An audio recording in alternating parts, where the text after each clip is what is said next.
Bonjour peuple de Dieu, bienvenue dans l'émission Ta Grandeur.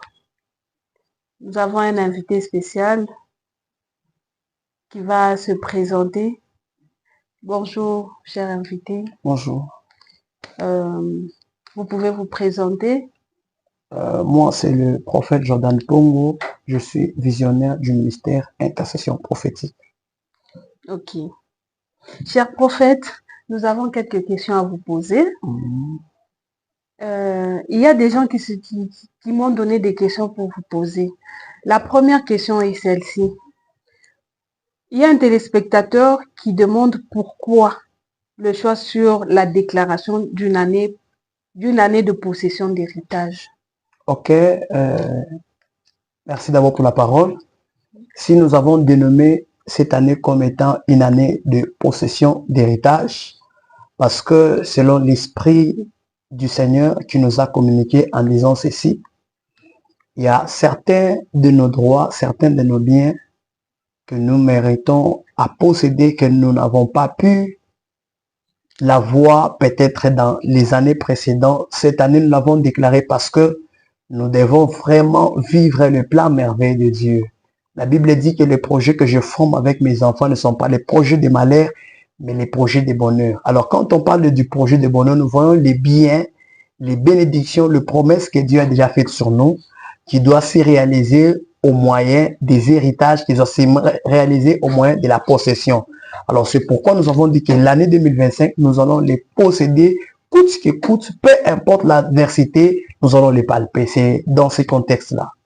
Oui, cher prophète, à propos de ce que vous venez de dire, est-ce que c'est tout le monde qui peut posséder l'année?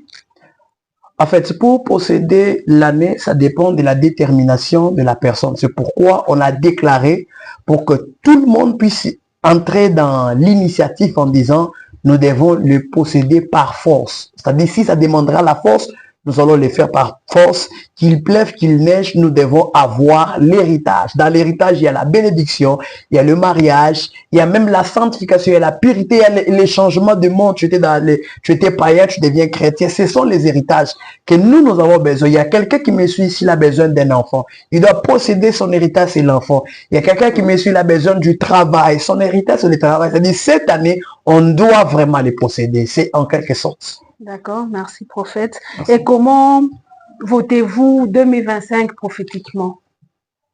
Bon, d'une manière prophétique, 2025, d'abord, c'est une année comme toute autre année, mais d'une manière prophétique, c'est une année qui vient avec beaucoup de turbulences. C'est-à-dire que personne ne va pas maîtriser les systèmes qui va arriver dans cette année. C'est-à-dire qu'il y aura un peu beaucoup de surprises qui vont s'imposer dans l'année. Et ça sera bonne, ça sera mauvaise, mais vous devez savoir que ça sera un peu une année un peu très compliquée aussi parce qu'il y aura des impositions que j'étais en train de comprendre prophétiquement. Il y a des impositions que le monde spirituel est en train de vouloir. Alors, ça dépendra de la force. Ceux qui seront forts, qui vont dominer l'année, et ceux qui ne seront pas forts sera imposé par la turbulence de l'année. D'accord, prophète. Et vous pouvez me dire, est-ce qu'un prophète peut-il changer un temps désorienté?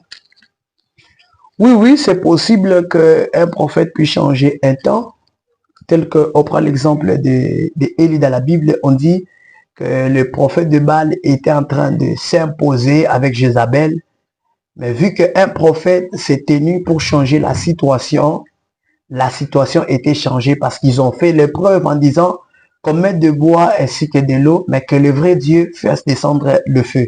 Et alors, le Dieu d'Élie s'est imposé et c'est lui qu'on a dit que c'est celui qui va descendre le feu et celui qui sera Dieu. Alors, ça s'est fait parce que il a changé la situation en imposant ses feux et le feu est descendu. On a cru que Dieu est là. Ça veut dire quoi? Que peu importe le problème que tu as, la Bible dit même que la vie et le mort sont au courant de ta langue. C'est-à-dire c'est possible que, pas seulement un prophète, c'est possible que tout homme spirituel qui comprend l'essence d'un enfant de Dieu, il a la capacité de tout changer. Jésus-Christ, nous avons vu, il a transformé, il a changé l'eau en vin. Pourquoi pas un prophète peut changer une vie qui était compliquée et les rendre possibles. Et c'est pour cela que nous avons donné cette année une année de possession d'héritage. Et nous croyons qu'à l'aide du Seigneur, Dieu a déjà mandaté des prophètes, des pasteurs, des apôtres qui ont cette solution de ramener une année désorientée à les ramener dans la bonne orientation que Dieu a prévue pour les enfants de Dieu cette année 2025. Wow. Intéressant, prophète. Alors, dites-nous, qu'est-ce que Dieu vous a dit pour 2025? Oui, parlant de ce que Dieu m'a dit, j'aimerais que même ceux-là qui vont me suivre, qu'ils prêtent attention parce que Dieu fait grâce à qui il veut et quand il veut. Cette prophétie peut être pour celui qui pourra nous suivre après cette intervention. Et avec ce que Dieu nous a parlé pour l'année 2025, le Seigneur était en train de dire ceci: le diable est en train de vouloir changer le principe, soit l'ordonnance du programme de Dieu pour cette année. Et le Seigneur me disait que la manière dont on peut faire que Satan ne puisse pas s'imposer dans cette année, c'est que nous puissions élever la vie de prière. Parce que je voyais les identités changer. Il y aura certaines choses qui vont changer de forme. C'est-à-dire, en d'autres termes, j'étais en train de voir une personne, réellement je vais parler sur la vision, j'étais en train de voir une personne, mais je le vois, on est en train de les faire vivre ce qu'ils ne voulaient pas. On leur impose une vie qu'ils ne voulaient pas. Et j'ai posé la question au Seigneur, qu'est-ce que vous voulez dire? Il me disait ici, cette année 2025, ça doit être aussi une année où les enfants de Dieu seront éveillés dans la prière parce que Satan veut désorienter les programmes que les enfants de Dieu doivent recevoir dans l'année. Vous allez voir qu'il y a quelqu'un qui a un plan de mariage cette année qui pourra être désorienté par une déception. Alors, il y aura ce genre de choses, de désorientation dans tout le domaine. Quelqu'un qui était au travail, qui sera... on va l'enlever du boulot. Quelqu'un qui est marié, il se retrouvera célibataire. Alors, il y aura un grand problème de changement d'identité. Alors, vous allez voir un pasteur changer de position. Il devient peut-être un militaire ou un pasteur devenir peut-être une personne ordinaire comme ça. De voir un marié quitter le mariage sans problème, il y aura un problème de désorientation du programme.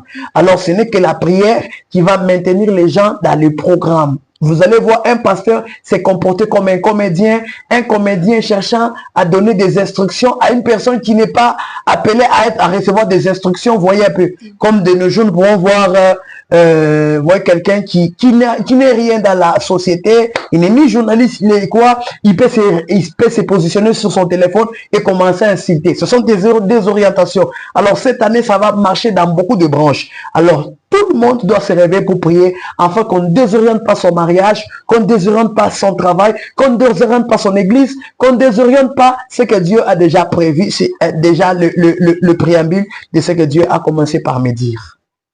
D'accord, merci prophète. Merci beaucoup. Et quel conseil vous pouvez donner à ces gens qui vous regardent? Comment ils peuvent faire pour posséder leur année 2025? Pour posséder l'année 2025, maman, c'est que déjà les gens doivent savoir d'abord, c'est rester dans le principe. On reste dans le principe en sachant d'abord ce qu'on est appelé à faire. C'est la première des choses qui nous permettra à avoir un chemin pour posséder. Tu ne peux pas être médecin, mais en cherchant à devenir mécanicien. Tu vas te désorienter dans la possession de l'année. C'est-à-dire, les personnes doivent être d'abord focus sur leur objectif, de ce dont ils sont capables d'abord de faire. Parce que même Dieu, pour qu'il puisse te faire du bien, il doit utiliser d'abord avec ce que tu as. C'est par là qu'il va ouvrir ce que tu connais bien. Il dit à Moïse, qu'est-ce que tu as? Il dit, j'ai une verge. C'est cette verge-là qui a tué qui a divisé la mer.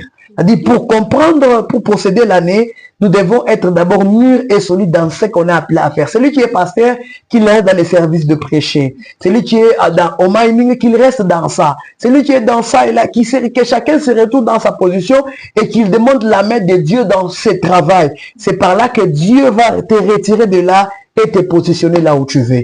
C'est en quelque sorte. Amen. Merci beaucoup, prophète. Merci beaucoup. Chers téléspectateurs, merci. Nous voici à la fin de notre émission Ta grandeur avec le prophète Jordan Pongo. À tout de suite. Bye bye. Bye. Que Dieu vous bénisse.